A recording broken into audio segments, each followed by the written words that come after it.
Yes.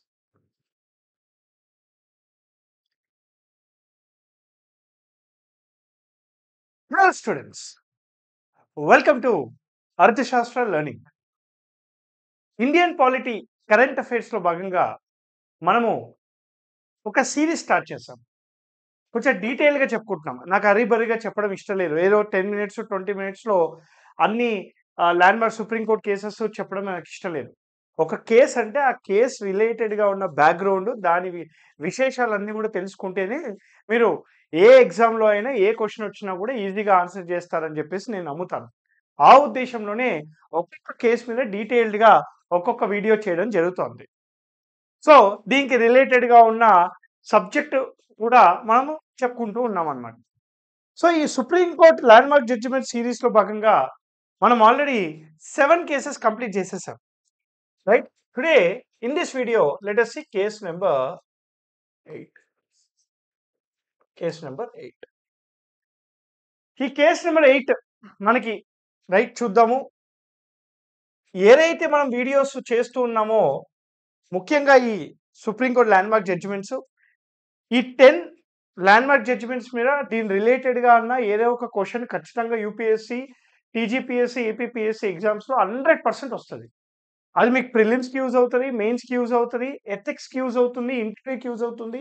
వేరే ఇతర governance అనే టాపిక్స్‌కి కూడా యూజ్ అవుతుందన్నమాట. సో, ఇది ఈరోజు కేస్ నంబర్ 8 చూద్దాము. అసలు కేస్ ఏంటి? దాని యొక్క వివరాలు చూసే ముందు మీ అందరికీ ఒక అనౌన్స్‌మెంట్ సార్. మనకి Andhra Pradesh public service commission group 2 mains exam వచ్చేసి ఫిబ్రవరి 2025లో ఉంది. అంటే సుమారుగా 70 డేస్ అనేది మనకి ఎగ్జామ్‌కి ఉంది ఇంకా. ఇది ఒక అదృష్టంగానే భావించాలి. ముందు జనవరి 5 ఉండేది. ఫిబ్రవరి 23 చేశారు. మనకు almost we got some 45 days extra time for preparation. మనకి పాలిటీ గాని ఏవేవి ఉన్నాయి? AP history, science and technology, economy. ఈ 4 సబ్జెక్ట్స్ ఉన్నాయి. 75 మార్క్స్ ఈచ్ మీ అందరికి తెలుసు. ఈ 4 సబ్జెక్ట్స్ మీరు ఒకసారి గమనిస్తే AP history, science and technology, ఇంక ఎకానమీ మీకు తెలిసిందే. మంచి సబ్జెక్ట్సే. నాకు చాలా ఇష్టమైన సబ్జెక్ట్స్ అవన్నీ గూడాను. కానీ it's very difficult to score marks. మీరు ఒక 75%, 80% మార్క్స్ స్కోర్ చేయగలుగుతారు. Polity being very easy subject you can score more. So, 75కి మినిమమ్ 70 స్కోర్ చేసే విధంగా మీ ప్రిపరేషన్ అనేది ఉండాలి. ఇప్పుడు స్కోరింగ్ సబ్జెక్ట్‌లో నెగ్లెక్ట్ చేస్తే ఎట్లా? సార్ నాకు ఏపీ హిస్టరీ రాదు, సైన్స్ అండ్ టెక్నాలజీ రాదు, ఎకానమీ రాదు. దీంట్లో 70 ఔట్ ఆఫ్ 75 స్కోర్ చేసే విధంగా నా ప్రిపరేషన్ స్ట్రాటజీ పెట్టుకుంటా అంటే ఉన్నది పోతది. ఆల్రెడీ మన చేతిలో పాలిటీ అనే ఒక easy subject clear cut boundaries ఉంటాయి. ఈ సబ్జెక్ట్‌కి బౌండరీస్ అనేవి క్లియర్ కట్‌గా ఉంటాయి. ఆ బౌండరీ దాటరు. సపోజ్ ఫండమెంటల్ రైట్స్ అంటే బౌండరీ ఉంటది. జ్యుడిషియరీ అంటే బౌండరీ ఉంటది. కానీ ఈ 3 సబ్జెక్ట్స్ అట్లా కాదు. It's very difficult to demarcate a boundary. ఆ ఉద్దేశంలోనే ఈ స్కోరింగ్ కావు. Economy is my favourite subject personally. Boundaries ఉండవు కాబట్టి ఇది స్కోరింగ్ అవ్వదు. సో, ఆ ఉద్దేశంలోనే నేను ఒక కోర్స్ లాంచ్ చేశా. ఆ కోర్స్‌లో ఏంటంటే ఏపీపీఎస్‌సి గ్రూప్ 2 సిలబస్‌కి అనుగుణంగా ఈ కోర్స్ డిజైన్ చేయడం జరిగింది. దీంట్లో కాంప్రహెన్సివ్‌గా క్లాసెస్ ఉంటాయి. On all the topics. ఇదే కాకుండా పాలిటీ కరెంట్ అఫైర్స్ మీద రైట్ 150 ప్లస్ ఎంసీక్యూస్ తోని వీడియో ఎక్స్‌ప్లనేషన్ కూడా ఉంటది. దీనికొక వీడియో ఎక్స్‌ప్లనేషన్ కూడా మీకుంటది. ఇదే కాకుండా టాపిక్ వైస్ ఒక 1000 ఎంసీక్యూస్ ఉంటాయి ఫర్ ప్రాక్టీస్. ఒక 1000 ఎంసీక్యూస్ అనేవి మనకి ప్రాక్టీస్‌కి కూడా ఉంటాయన్నమాట. సో, ఈ కోర్స్ అనేది మనము రైట్ 70 ఔట్ ఆఫ్ 75 మార్క్స్ వచ్చేలా డిజైన్ చేసాం. దీంట్లోనే ఇంకో యూనిక్ థింగ్ ఏంటంటే ప్రతి వీక్ నేను ఒక లైవ్ క్లాస్ తీసుకుంటా. దేనికి? 2 విషయాలకు. ఒకటి మీకేమైనా డౌట్స్ ఉంటే క్లియర్ చేయడము. రెండోది ఏదైనా కరెంట్ అఫైర్స్ ఉంటే అప్డేట్ చేస్తూ ఉంటా. దానిలో చెప్తూ ఉంటా. సో, లైవ్ క్లాసు తీసుకుంటాను. అదే విధంగా ఇవన్నీ గూడా ఈ యొక్క కోర్స్‌లో ఉంటాయి. లేటెస్ట్ అమెండ్మెంట్స్ గాని, లేటెస్ట్ సుప్రీం కోర్ట్ జడ్జిమెంట్స్ గాని ఇవన్నీ ఉంటాయన్నమాట. సో, ఈ కోర్స్ అనేది 2 వాలిడిటీస్‌తోని మీకొస్తుందన్నమాట. 2 మేజర్ వాలిడిటీస్. ఒకటి 45 డేస్, 45 డేస్. రెండోది రైట్ 3 మంత్స్. రెండోది 3 మంత్స్ వ్యాలిడిటీ ఉంటుంది. 45 డేస్ వచ్చేసి మనకి 299 దట్ ఈస్ 300 రూపీస్. ఇది వచ్చేసి 499 దట్ ఈస్ 500 రూపీస్కి ఉంటుంది 3 మంత్స్ వ్యాలిడిటీ. ఇది 499. దాంట్లోనే మనకి 45 డేస్ కోర్స్ అయితే 299 రూపీస్కే వ్యాలిడిటీతో వస్తుంది అనమాట. ఈ కోర్స్ యొక్క వివరాలు మీకు చూపిస్తాను ఒక వీడియో రూపంలో, ఒక గ్లిమ్స్ ఒకటి నెక్స్ట్ తర్వాత ఎప్పుడైనా చూపించడం జరుగుతుంది. ఓకే, సో ఇది కోర్సుకి సంబంధించిన విషయాలు. Let's go to the today's case number 8. Case number 8 is most expected sir. The most expected association for democratic reforms versus union of India case. ADR అనేది ఒక థింక్ ట్యాంక్ పాలసీ రీసెర్చ్ వ్యవస్థ అని అంటారు. ఇండియాలో ఉండే పాలసీస్ మీద research చేస్తుంటుంది. ఈ ADR versus union of India కేసుకి ఇంకొక పేరు ఏంటంటే ఎలక్టోరల్ బాండ్ కేస్ అని కూడా అంటారు. This is also called electoral bond case. What is the meaning of this? Electoral bonds అంటే ఏంటి? రీసెంట్ గా సుప్రీంకోర్టు ఈ ఎలక్టోరల్ బాండ్స్ అనేది ఆపేయాలి, ఎలక్టోరల్ బాండ్స్ ద్వారా పొలిటికల్ పార్టీస్కి ఏవైతే ఫండింగ్ ఇస్తున్నారో ఆ వివరాలన్నీ కూడాను పబ్లిక్ చేయాలి అని చెప్పి తీర్పిచ్చింది. ఎందుకు అలా తీర్పిచ్చిందంటే right to information is part of article 19 clause 1 subclause A అని చెప్పింది అనమాట. రైట్, సమాచార హక్కు రైట్ టు ఇన్ఫర్మేషన్ అనేది 19(1)లో భాగం అని చెప్పింది రైట్ సుప్రీంకోర్టు. సో పౌరులకు ఇన్ఫర్మేషన్ చేసుకునే అధికారం ఉంది కాబట్టి మనకి ఈ యొక్క ఎలక్టోరల్ బాండ్ లో ఉండే డొనేషన్స్ ఏవైతే ఉన్నాయో ఈ డొనేషన్స్ అన్ని కూడాను ఎస్బీఐ పబ్లిక్ చేయాలి. ఎవరు ఎంత డొనేట్ చేశారు, ఏ కంపెనీ ఎవరికి ఎంత ఇచ్చింది, ఏ పార్టీకి ఎక్కువ వచ్చాయని చెప్పేసి 5 జడ్జెస్ బెంచ్ యునానిమస్ గా ఎలక్టోరల్ బాండ్స్ ని కొట్టేసి ఎలక్టోరల్ బాండ్స్ యొక్క కేసెస్ ఏవైతే ఉంటాయో దీనికి రిలేటెడ్ ఉన్న ట్రాన్సాక్షన్స్ ఏవైతే ఉంటాయో ఇవన్నీ కూడాను రైట్ ఖచ్చితంగా పబ్లిక్ చేయమని చెప్పింది. సో దానికి డెడ్ లైన్ కూడా ఇచ్చింది ఫిబ్రవరిలో. అసలు ఎలక్టోరల్ బాండ్స్ అంటే ఏంటి, ఏముంటుంది దానిలో? ఎలక్టోరల్ బాండ్ స్కీమ్ అనేది 2017 ఫైనాన్స్ బిల్ ద్వారా ఇంట్రడ్యూస్ అయింది. It was part of finance bill. NGO association for democratic reforms led the petitioner moves S Supreme Court challenging the scheme. ఎప్పుడు 2017 లోనే ఛాలెంజ్ చేశారు. Supreme Court issues notices to centre and Election Commission on public interest litigation filed by ADR. The center notifies electoral bond scheme. 2018 లో centre notify చేసింది, అంటే it started accepting the donations. Electoral bond scheme amended to increase sale base from 70 to 85 in an year where any assembly elections may be scheduled. ఎప్పుడైనా assembly elections ఉన్నాయనుకోండి 70 నుంచి 85 days మధ్యలో మనకి sales అనేవి చేసుకోవచ్చు అనమాట. అసలు ఎలక్టోరల్ బాండ్స్ అంటే ఏంటో చెప్తే అప్పుడు మీకు ఈజీగా అయిపోతుంది సార్, ఈజీగా అర్థం అవుతుంది మీకు. Electoral bonds are nothing but these are right instruments. ఈ ఇన్స్ట్రుమెంట్స్ అనేవి సపోజ్ ఇది ఒక కంపెనీ అనుకోండి. ఈ కంపెనీ వాడు బ్యాంకుకి వెళ్తాడు, బ్యాంకుకి వెళ్ళి రైట్ నాకు 1000 రూపాయలు, 10,000, 1,00,000 రూపాయలు, 1,00,00,000 రూపాయలు రైట్ ఇలా ఈ యొక్క డినామినేషన్ లో నేను డొనేషన్ చేస్తాను అని అంటాడు బ్యాంక్ వాడికి. ఇన్స్ట్రుమెంట్ బాండ్ కావాలి అంటాడు. బాండ్ అతను ఎంతైతే డొనేషన్ ఇస్తుందో ఆ డొనేషన్ రూపంలో ఒక బాండ్ ఇష్యూ చేస్తుంది. సపోజ్ ఇప్పుడు ఈ బాండ్ 10,000 రూపాయలు అనుకోండి. ఈ 10,000 రూపాయలకి బాండ్ ఇష్యూ చేస్తే ఏ బ్యాంకు? ఓన్లీ ఎస్బీఐని. ఇప్పుడు ఈ బాండ్ని ఈ యొక్క కంపెనీ ఏం చేస్తుంది, వాళ్ళకి కావాల్సిన పొలిటికల్ పార్టీకి ఇస్తుంది అనమాట. ఆ పొలిటికల్ పార్టీ వాళ్ళు ఎస్బీఐ దగ్గరికి వెళ్ళి ఆ బాండ్ ఇచ్చి ఆ బాండ్ లో ఉండే డబ్బులు ఆ పొలిటికల్ పార్టీ యొక్క అకౌంట్ కి ట్రాన్స్ఫర్ చేసుకుంటారు. అంటే ఎలక్టోరల్ బాండ్ స్కీమ్ ప్రకారంగా which political parties are eligible అంటే right section 29A of RP act 1951 ప్రకారంగా ఏవైతే రిజిస్టర్డ్ పొలిటికల్ పార్టీస్ ఉంటాయో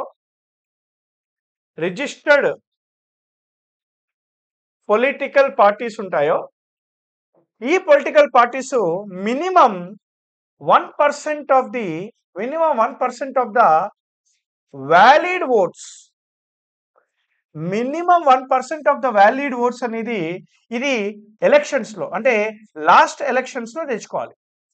సో ఎవరికైతే minimum 1% of the valid votes వస్తాయో వాళ్ళకి మాత్రమే ఈ యొక్క ఎలక్టోరల్ బాండ్స్లో ఆ బాండ్స్కి ఎలిజిబుల్ అవుతారనమాట. అయితే దీంట్లో మన ఎలక్షన్ కమిషన్ ఆఫ్ ఇండియా కొన్ని డేస్ చెప్తుంది. ఆ డేస్లోనే వెళ్ళి కొనాలి, ఆ డేస్లోనే వాళ్ళు మనకి ట్రాన్స్ఫర్ చేసుకోవాలి డబ్బులు పొలిటికల్ పార్టీకి కూడా. అయితే ఎలక్టోరల్ బాండ్ స్కీమ్ ప్రకారంగా ఎవరైతే ఇతను ఉన్నాడో ఇదిగోండి ఈ ఇండివిజువల్ లేదా ఈ కార్పొరేట్ సంస్థ ఉంది, వీళ్ళ పేర్లు అనేవి ప్రైవసీ అనమాట, అంటే అనానమస్ అనమాట. Right, cannot be given out, బయటికి చెప్పరు. అంటే ఎవరు కొన్నారు, ఎంత కొన్నారు, ఎవరికి ఇస్తున్నారు, ఇలాంటి వివరాలు అనేవి చెప్పరు. ఎలక్టోరల్ బాండ్ ద్వారా ట్రాన్స్పరెన్సీ వస్తుంది అని అంటారు, కానీ ట్రాన్స్పరెన్సీ లేదు, అకౌంటబిలిటీ కూడా లేదు. అందుకే ఏడీఆర్ వెళ్ళి కేసేసింది. నా అసోసియేషన్ ఫర్ డెమోక్రటిక్ రిఫార్మ్స్ ఏమంటది, లేదు ఎలక్టోరల్ బాండ్స్ వల్ల ఎలక్టోరల్ ఫండింగ్ లో ట్రాన్స్పరెన్సీ మిస్ అవుతుంది. One main thing is right to information అనేది, 1 second sir, right to information అనేది ఆర్టికల్ 19 క్లాస్ 1 సబ్ క్లాస్ ఏలో భాగము, పాయింట్ నెంబర్ 1. 2, రైట్, మనకి అకౌంటబిలిటీ, జవాబుదారీతనము మరియు ట్రాన్స్పరెన్సీ లేదు. అదే విధంగా 1% ఆఫ్ ది ఓట్స్ వస్తేనే ఆ పొలిటికల్ పార్టీకి ఇస్తామని చెప్పారు కదా, దానివల్ల ఈక్వాలిటీ ప్రిన్సిపల్ అనేది మిస్ అవుతుంది. సో దీనివల్ల చాలా చాలా ప్రాబ్లం అవుతుంది. క్రానీ క్యాపిటలిజం ఇంక్రీజ్ అవుతుంది. క్రానీ క్యాపిటలిజం అనేది దీనివల్ల ఇంక్రీజ్ అవుతుంది. కాబట్టి అంటే క్రానీ క్యాపిటలిజం అంటే ఏంటి, ఇక్కడ Nexus between corporate and political party. So political party మరియు కార్పొరేట్ మధ్యలో నెక్సస్ ఇంక్రీజ్ అవుతుంది. సో అందుకనే ఎలక్టోరల్ బాండ్స్ అనేది తక్షణమే ఆపేయాలని చెప్పి అసోసియేషన్ ఫర్ డెమోక్రటిక్ రిఫార్మ్స్ అంటే దానికి స్పందించిన సుప్రీంకోర్టు పాయింట్ నెంబర్ 1 ఏం చెప్పించారంటే నిజంగానే తీసేయండి అని చెప్పింది. రెండోది, ఇప్పటి వరకు ఇచ్చిన డొనేషన్స్ ఏవైతే ఉన్నాయో, రైట్, ఇప్పటి వరకు ఇచ్చిన డొనేషన్స్ ఏమన్నాయో దీన్ని పబ్లిక్ చేయమని చెప్పింది. So that we will know ఎవరు ఎంత ఇచ్చారు, ఎవరికి ఇచ్చారు, ఏ పార్టీకి వెళ్ళింది, అవన్నీ తెలుస్తాయి అని చెప్పేసి చెప్పడం జరిగింది అనమాట. రామ్ గోపాల్ వర్మ గారిది కార్పొరేట్ అని ఒక మూవీ ఉంటుంది. దానిలో క్లియర్ గా అసలు క్రానీ క్యాపిటలిజం అంటే ఏంటో చూపించారు. ఒకసారి మీరు ఎప్పుడైనా ఫ్రీ ఉన్నప్పుడు ఆ మూవీ చూడండి. సో ఇప్పుడు ఏమైంది మరి, ఎవరికి ఎంత ఇచ్చారో తెలవాలి కదా, ఇచ్చారు. ఇదిగోండి ఇక్కడ ఉంది చూడండి వివరాలు.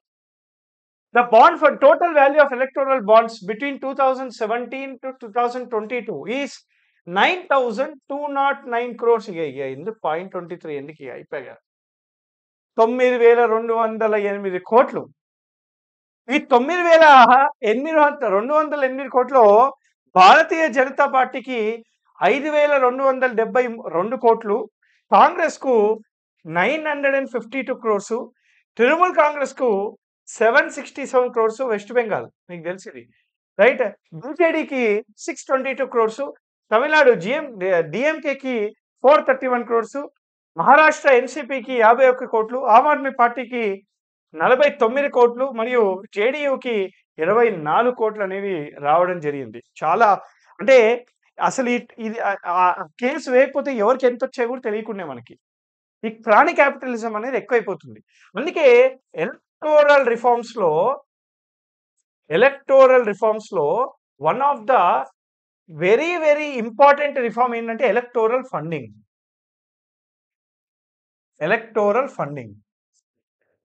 ఈ ఎలక్టోరల్ ఫండింగ్ చాలా కమిటీలు ఏం చెప్పాయంటే డైరెక్ట్ గా ఎలక్షన్ కమిషన్ ఆఫ్ ఇండియానే ఫండింగ్ ఇస్తే అయిపోతుంది కదా, అసలు ఫండింగ్ ఇండివిజువల్ గా చేసుకోకుండా ఎన్నికల సంఘమే వాళ్ళ యొక్క పొలిటికల్ పార్టీ యొక్క ఫండింగ్ ఇచ్చేసి అయిపోతుంది కదా అని చెప్పింది అనమాట. సో దీనికి రిలేటెడ్ గా కొన్ని కమిటీస్ ఉన్నాయి ఇండియాలో, ఎలక్టోరల్ ఫండింగ్ మీద కొన్ని కమిటీస్ ఉన్నాయి. Indrajit Gupta committee on state funding of the elections, ఇప్పుడే చెప్పారు 1998. Indrajit Gupta committee on state funding elections ఏమన్నానంటే అది ఒప్పుకోండి. Endorsed state funding of elections to establish a fair playing field for parties with less financial resources. మరి recommendation limitations ఏంటి? State fund to be allocated only to national and state parties with allotted symbols, not independent candidates. Initially, state funding should be provided in kind, offering certain facilities to recognized political parties and their candidates. See, registered political parties ki, recognized political parties ki difference undi. ఒక registered political పార్టీయే recognise అవుతుంది. Recognize political పార్టీలు రెండు రకాలు, national political party మరియు state political party. Acknowledge economic constraints advocating partial rather than full state funding. కొంచెం వేయాలి, కొంచెం వాళ్ళే పెట్టుకోవాలి అని చెప్పేసి అంటుంది అనమాట. సో ఇవన్నీ అడిగాడు ఎగ్జామ్కి. ఇంద్రజిత్ గుప్తా కమిటీ ఏ ఇయర్లో వచ్చింది, దేని మీద వచ్చింది అని అడుగుతాడు. ఇంకోటి, election commission of India recommendations 2004 report on election commission emphasis the necessity of political parties to publish their accounts annually. Right, section 29B, section 29C talks about accounting and auditing system of political parties. Accounting మరియు auditing system of political parties గురించి మాట్లాడుతుందన్నమాట. Okay sir, so వినాలి జాగ్రత్త మీరు. Audit accounts ensuring accuracy should be made public with auditing perform by CAG అనే వ్యవస్థ perform చేయాలి అని అంటుందన్నమాట. లా కమిషన్ 1999లో ఏం చెప్పిందంటే total state funding of the elections as desirable. So total state funding ఉండాలని చెప్తుంది లా కమిషన్ 1999లో. కానీ ఇంద్రజిత్ గుప్తా కమిటీ ఏం చెప్పింది? పార్షల్ స్టేట్ ఫండింగ్ ఉండాలని చెప్పింది అంట. Under the conditions that political parties are prohibited from receiving funds from other sources. The Law Commission 1999 report proposed amending RPA Act, introducing Section 78A for maintenance, audit and publication of political party accounts with penalties and for non-compliance. అంటే accounts చూపించకపోతే మీకు fine కడతారు, fine ఉంటుంది అని చెప్పి చెప్పడం జరిగింది. ఈ electoral bond case ఏదైతే ఉందో ఇది most expected for the exam sir. Most expected for the exam electoral funding అనే ఈ కేసు చాలా ఇంపార్టెంట్ మనకి. ఏడిఆర్ గుర్తుపెట్టుకోండి, ఆర్టికల్ 19 క్లాస్ 1 సబ్ క్లాస్ ఏ గుర్తుపెట్టుకోండి. అదేవిధంగా రిప్రజెంటేషన్ ఆఫ్ పీపుల్స్ యాక్ట్ 1951 గుర్తుపెట్టుకోవాలి.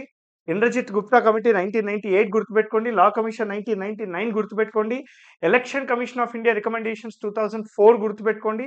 Right, these are important. And electoral bonds అనేవి మీకు చెప్పా 1% రిజిస్టర్డ్ పార్టీ అయ్యింది, 1% ఓట్ షేర్ వస్తేనే ఇస్తారు, ఇది కూడా గుర్తుపెట్టుకోవాలి. ఎలక్టోరల్ బాండ్స్ అనేవి ఇప్పుడు ప్రైవసీ, రైట్ టు ప్రైవసీ అనేది లేదు. అనానమస్ ఫండ్స్ అనేవి ఒప్పుకోరు, ఇప్పుడు ఆపేశారు. అన్ని ఓన్లీ ఎస్బీఐ ద్వారానే ఇస్తే ఇది కూడా గుర్తుపెట్టుకోవాలి sir. Is it clear? So ఇది మనకి case number 8. So case number 9 తోని ఇంకో వీడియోలో మీ ముందుకు వస్తాను. Till then thank you very much. Happy learning. జై హింద్.